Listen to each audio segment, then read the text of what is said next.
Can Black Americans buy a home anywhere in the U.S.? On paper, yes. In reality? Not quite. Just because something's legal doesn't mean it's fair, or even remotely attainable. Across the country, systemic racism, discriminatory lending practices, and exclusionary housing policies silently slam doors shut for Black buyers. No, there's no giant flashing sign that says, "Black people not welcome." But when mortgage denials for Black applicants are nearly 80% higher than for white applicants in some areas, and when the homeownership gap today is wider than it was in the 1960s, you start to realize the system isn't just flawed, it's rigged. Behind the smiling face of the American dream lurks a brutal reality: economic disparity, redlining practices, and modern-day financial hurdles continue to block Black families from building generational wealth. So, which U.S. states are making it nearly impossible for Black people to own homes? Stick around, you'll be shocked by who made the list. Before we dive in, smash that like button, subscribe to Expedition Explorers, and hit that notification bell for more hard-hitting insights. And hey, if you or someone you know has faced barriers while trying to buy a home, drop a comment below. Let's expose the truth together. Number 10. Mississippi. Mississippi, a state where nearly 40% of the population is Black, yet homeownership among Black residents struggles at around 32%. That's one of the lowest rates in the nation, even though Mississippi has some of the most affordable housing prices.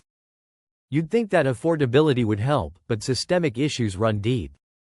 Redlining, historically high interest loans for Black borrowers, and low household incomes keep the gap wide. Mortgage lenders in Mississippi are known to deny Black applicants at double the rate of white applicants, even when credit scores and incomes are comparable. Plus, insurance premiums are inflated due to the state's vulnerability to natural disasters like hurricanes, pushing many would-be homeowners out of the market entirely. Number 9. Louisiana. The rich culture of Louisiana masks an ugly truth. Black homeownership here sits at 44%, compared to 73% for white residents. Hurricane Katrina's devastating aftermath wiped out thousands of Black-owned homes, and many families never recovered due to discriminatory insurance payouts and lack of affordable financing options. Even today, policies around flood insurance disproportionately affect Black neighborhoods in New Orleans, Baton Rouge, and other urban centers. Mortgage lenders routinely assign higher interest rates to Black borrowers, an issue amplified by predatory lenders targeting first-time Black homebuyers. The result? Black families are often forced to rent or settle for subpar housing. Number 8. Indiana. In Indiana, systemic exclusion is alive and well. Just 35% of Black residents own homes, while white homeownership rates hover around 72%, one of the nation's biggest gaps. Historic redlining maps from the 1930s still cast long shadows today, with predominantly Black neighborhoods suffering from low property appraisals. Cities like Indianapolis have seen rapid gentrification, pushing Black families out of historically affordable neighborhoods. Add restrictive lending practices, and many aspiring Black homeowners find themselves permanently locked out of wealth-building opportunities. Number 7. Missouri. Missouri's urban centers, St. Louis and Kansas City, are notorious for their racial disparities in homeownership. In St. Louis, Black homeownership sits at a dismal 27%, while white homeownership surpasses 70%. The state's discriminatory past is far from history. Appraisals of Black-owned properties are consistently lower than their white-owned counterparts, even in similar neighborhoods. Discriminatory lending patterns paired with gentrification in city centers continue to squeeze Black families out of potential homeownership.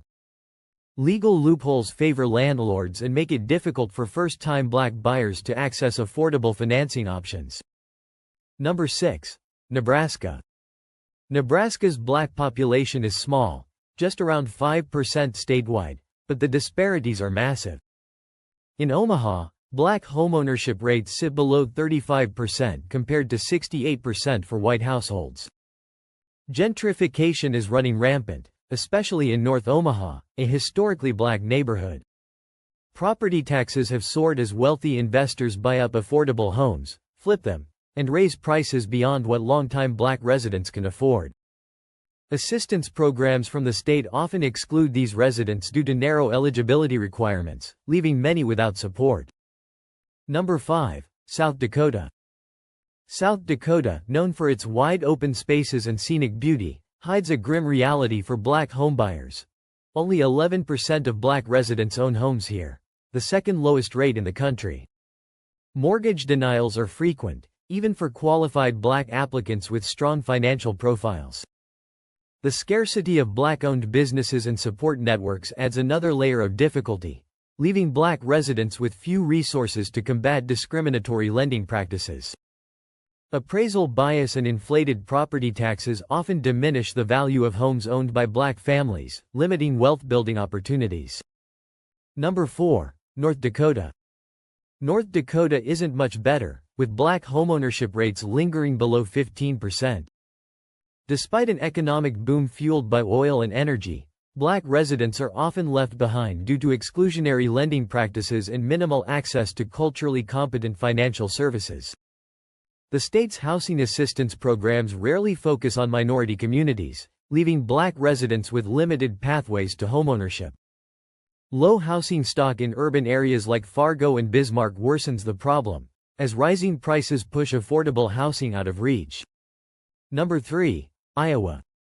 Iowa's homeownership gap is staggering. 72% of white residents own homes, compared to just 23% of black residents.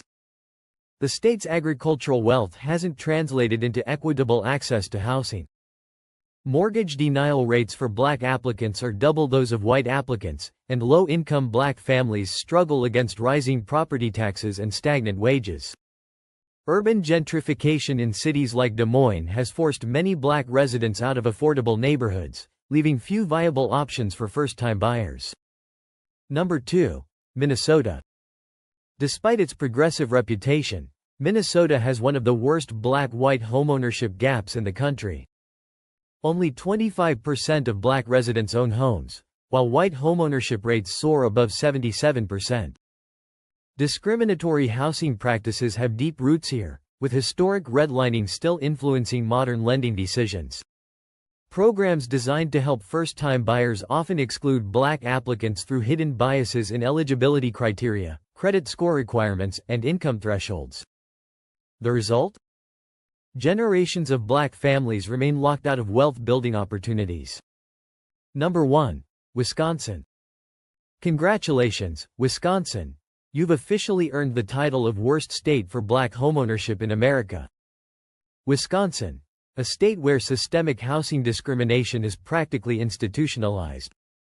In Milwaukee, the black homeownership rate hovers at an alarming 27%, while white residents enjoy rates around 68%.